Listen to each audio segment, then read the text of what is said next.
Tell me a bit about yourself, what you've got, what's going on, and why you're out today on a bike ride. Yeah, so I'm Sasha. I am, in terms of my, career, I have my own business. Oh, cool. So I'm the co-founder of Atlas Project. We're basically trying to help businesses and individuals be more sustainable. So helping them offset their carbon emissions, calculate the carbon emissions, ideally reduce. Nice. Kind of all that towards, not quite net zero, because I think that's a bit of a misleading name. Yeah, it's quite difficult to get completely. Yeah, before that I worked in corporate, so I worked at Salesforce, which is a SaaS business. Yeah. Software as a service, get away from acronyms. And yeah, I was actually doing a degree apprenticeship there. Right. I got 2 years in and realised it wasn't quite for me. I didn't really have my heart in it or passion. And I'd actually started this business the same time I joined that company. Right, okay. So I then decided to go full-time about 10 months ago. So oh, awesome. I've been doing that ever since. Amazing. How did you get started setting up your own thing? I think that's where a lot of people struggle, right? It's like, how do I get started doing something? I think a lot of people feel that they need to go full in straight away. And I remember when I started working at Salesforce, which was September 2022, me and the co-founder, Stan, we both started working on this business the same month. Right.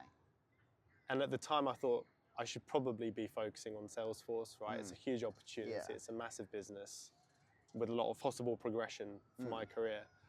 But we started off, really minimal. We didn't even have the business model down. We didn't even have a name. I remember meeting, because we used to work 10 minutes walk from each other in central London. Oh, nice. And we went to a pub after work one day to actually work on it, and that's when we came up with the name. But it was just really small baby steps, come up with a name, what's the website going to look like, need to get it registered. And it was 6 months before we'd actually even registered the company or did anything.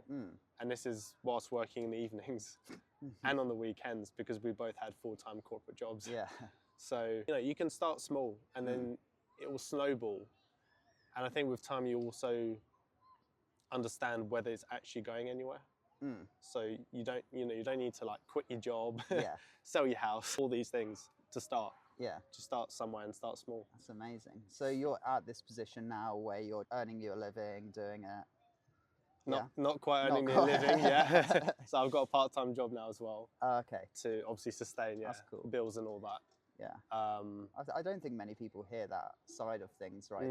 They see the finished product, but they don't see necessarily the story and the graft that it requires to get there working that part-time job.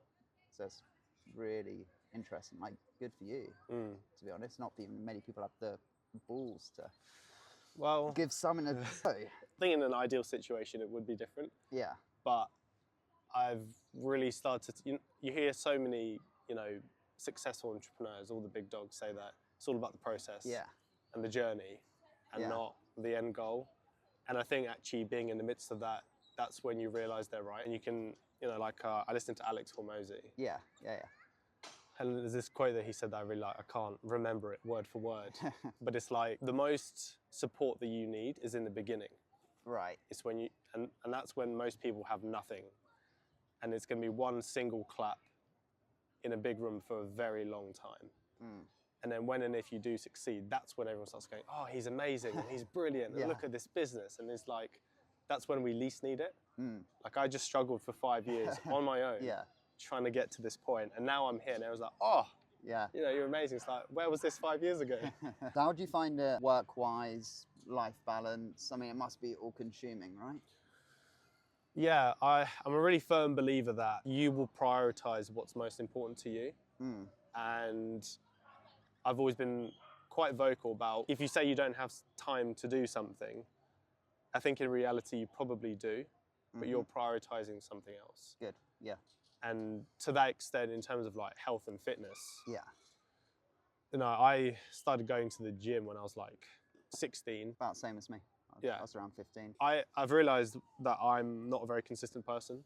Okay. And if there was one thing that I could change like that, it would be to become consistent. So I'm really working on it. Right.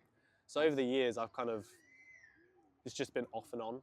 And I think the most I've ever consistently gone to the gym is about 8 months, which is not too bad, but you know, it's not 5 years or like a lot of. Yeah. What kind of stops you? Like you get to that sort of 6 months, 8 months in. What then makes you kind of stop, give up? Is it just like life gets in the way, or you get bored, a bit fed up, you're not seeing progress? Like, I think it's probably life gets in the way. Yeah. I just find excuses to not do it. And I think also, I'm not trying to make excuses, but my body build is an ectomorph. So I'm naturally taller, skinnier. Yeah. I burn, you know, like if I slept for 24 hours, I'd burn 2,200 calories, right? So if I then put in just moving about my daily life, plus then exercising and trying to build muscle on top of that, it's like 4,500 calories, which is really difficult. A lot of people don't realize, like even like jotting like leg movements, like tapping and stuff, that throughout the day adds up to like a lot of calories as well. Yeah, I mean, for my part-time job, I travel up and down the country delivering cars for businesses and for individuals. And I end up, on average, doing at least 10,000 steps a day when I do that. Okay, cool. So that's quite active, but you know, I've only been doing that about 4 or 5 months. Yeah. So you say it's difficult to build muscle, need quite a few calories to do it. Is that the goal? Is that what you kind of, you want to get a bit bigger? Yeah. When I was 16, like Arnold was like, I wanted to be like him. I think we all did, right? Yeah, everyone did. And then as I grew a bit older, it's probably around maybe 21, 22, I kind of realized that it's great to have that physique for show, but I don't think you're actually that fit. Yeah. Like you're trained in one very small niche, which is just lifting heavy weight. And then you got like the stereotypical like mobility issue of guys that size, you know, who walk around like this and can't even touch their toes and all this stuff. And I realized I wanted a much more balanced body. And I've actually seen, I think, a bit of a shift in the fitness market. There's quite a few individuals, I don't know them by name, who stand out and they can do amazing strength sort of maneuvers, but they're also doing like a marathon in 3 hours. And so they're really trying to be like this completely well-rounded individual. And I think that's kind of like my goal probably at this point. I'd say the only difficulty with that is it's really hard to get to that level. You're gonna have to push past 8 months of consistency. Oh yeah, definitely, yeah. Kind of off balance with goals. It's really hard to build muscle, fill out the frame, and do the amount of cardio running necessary to get to that stamina level without it one impacting the other. So you kind of have to pick a goal and focus on that, and the other thing you have in the background to do and you can improve it. If you're trying to shoot for 2 goals, you're going to achieve none of them effectively. That's good to know. So what do you do when you train? What do you enjoy doing? I actually haven't gone to the gym for a long time. When I started working at Salesforce, I was like, this is kind of like a life-changing moment for me. Yeah. I was then living in London, you know, fancy corporate job, whatever. I went to the gym 5 days a week for 6, 7 months. Right. And That's quite a lot. and then the job got very stressful. I was doing probably like 60-hour-long weeks. Also doing a degree on the side. Right. And having my own business. So I really neglected my health, and I was ill a lot during that time. But so for the last year, again, on and off, I've actually transitioned to calisthenics. Okay. I've been doing that at home. So I've bought, you know, like dumbbells, I've got like a barbell, I've got, I should know what they're called, but the parallel bars. Yeah. You know, I can do chin-ups, all that stuff. So it's really focusing on like body weight exercises. But then you have the dumbbells as well. Yeah, I mean, you can go I think I might be wrong in saying this, but you can go the complete calisthenics route, which is genuinely just body weight. Yeah. But I have seen that a lot of people that do that, they do incorporate weights as well. Yeah. And then I was also trying to do running twice a week. So it was 5 days a week of calisthenics and then 2 days running. That's a lot. Yeah. That's a lot, man. Yeah, you have calisthenics, right? You need to be really lean. lower body weight. Yeah. And then you need to be really fucking strong to do the cool stuff. Yeah, you do. It takes a lot of training. So you're not going to be doing it by just doing some chin-ups, you know. For example, like I love chin-ups, right? I do like weighted ones. And but that's what you need to get to. At the weekend, I was just dicking around seeing if I could do muscle-ups. Haven't done them in 8 years. Haven't tried them. Able to like get out 3 reps of muscle-ups, having not done them in 8 years because I'm so strong at the chin-ups. And so it's just building that strength. And if you're just going and thinking, oh, you know, because calisthenics is cool, right? It looks cool. But you think, oh, I'm going to be like those guys and all of that stuff. It's like, unless you're training specifically for that, getting really good at that skill, you're just going to be doing some push-ups and a few chin-ups here. For you, it just sounds like you're trying to do a bit too much. Like, yeah, I'm a bit all in or nothing type of guy. And I think a lot of people are like that, where they're like all or nothing. Problem with that is that it's almost self-fulfilling because you're telling yourself that you're at some point you're going to be nothing, because then you don't get to go 5 days a week doing your stuff, and you don't get you're like have a 3-day training week, and then you're like, oh, you know, I'm not doing what I kind of set out to do, and then you're nothing. Then you give up after the 8 months, and you're like, oh, and then it takes another bit of time. With all this gym stuff, getting in shape, getting fitter, slow and steady beats wins the race. Yeah, every single time. And you don't need to train as much as you think you do.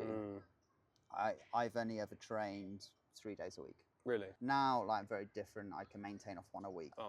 And that's where you can get to. Training, you don't build muscle in the gym. You build it when you're recovering. And so if you're training that often, you're just not giving your body a chance to recover and build. And for you, someone who is naturally on the leaner side, find it difficult to build muscle. People often think that I need to do more. Very rarely the case. More, 99% of the times, is actually do less.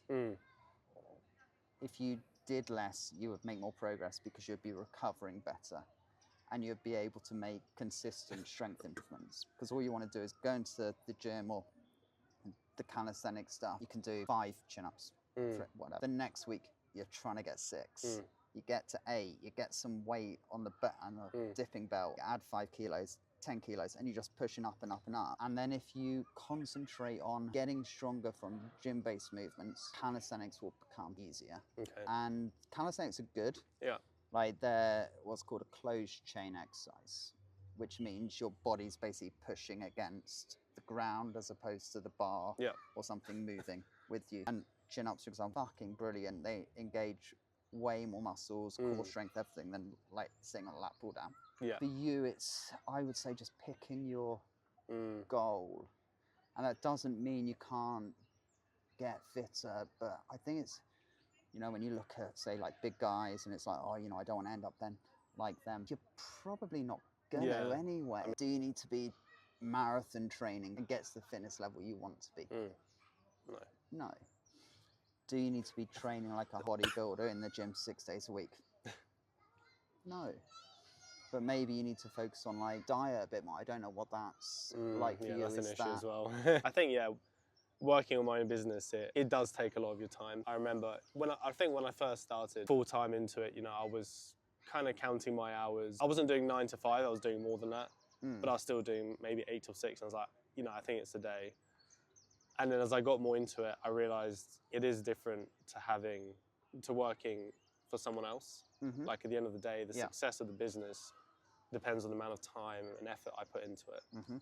And so slowly I got more and more time going towards the business, and less time going towards everything else, including, you know, it gets to the point where I feel I don't have half an hour in the day to eat.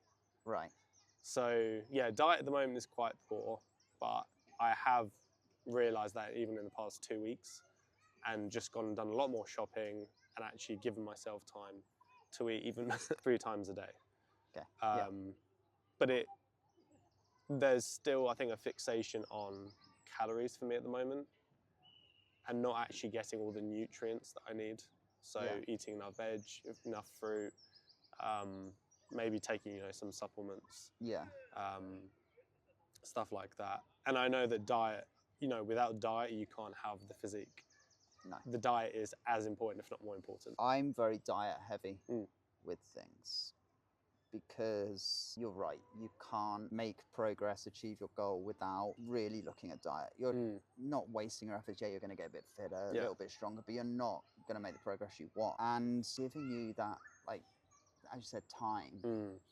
And when you have a bit more time, getting it more dialed in, when you get consistency, you're like, I know I can make this meal really quickly, and you get better and quicker at making that same thing. And so if you can deal with kind of eating similar foods, you can then just get really good at eating those foods. And you know, then say you got a long day at work, but you know you're coming back to this food, and like actually it's super easy. And then you can even like start getting into, you know, preparing some stuff rather than like buying stuff out on the fly. And for you, like if you need more calories, it can be really hard to do that from all good food. It is really hard, and it's really expensive. Yeah.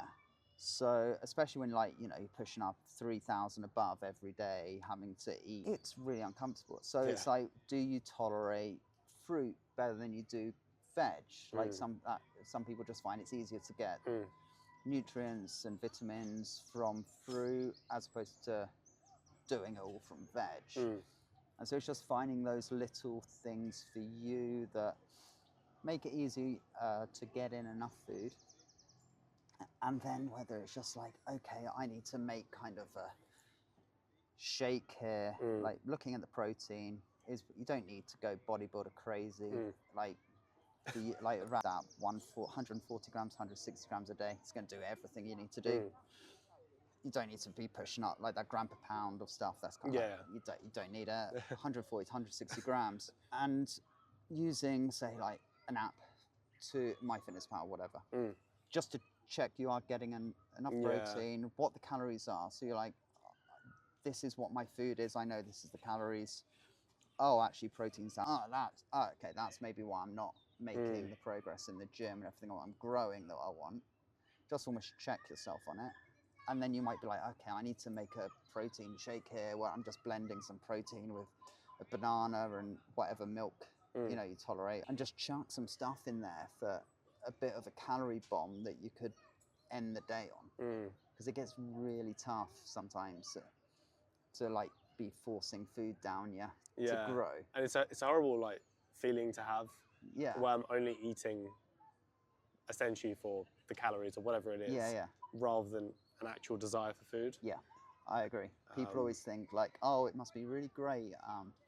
You know, you can eat what you want, and you know, I really struggle to put on weight. It's really hard. People don't realize when you're trying to build some muscle and you need to eat more food. Yeah, you're forcing down food a bit. Trying to like stay lean as well, so you're trying to be active. And so it's like it's a fine balance that you need to be able to get. Supplements, man, I would focus on just good whole foods to start.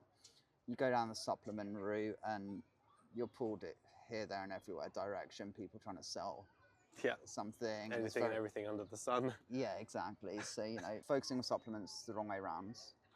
Yeah. It's just calories from predominantly good whole foods. Yeah.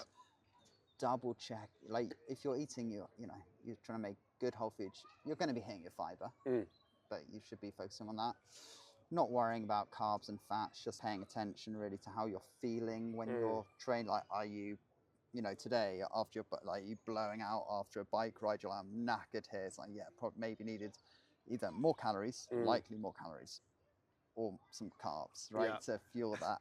So just paying a bit of attention to how you're feeling. And in the gym, pulling the reps down into like, so heavier. It's easier to gauge when you're in that 6 to 8 rep range rather than I'm going to do sets of 12 and you like kind of don't know what that number is. And I wouldn't, muscle grows or it doesn't. Right? So you just concentrate on getting stronger and fueling that.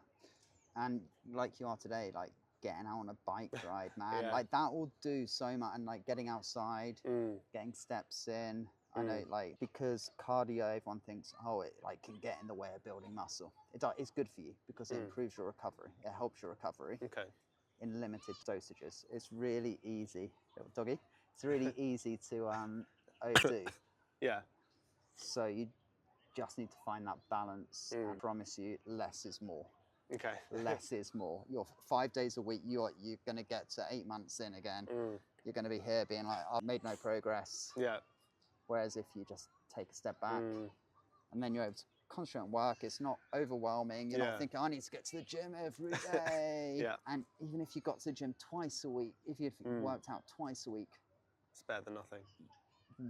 Infinitely better than nothing. Yeah. 1 day's better than none. 2 days better than one. Yeah. 3 days better than two.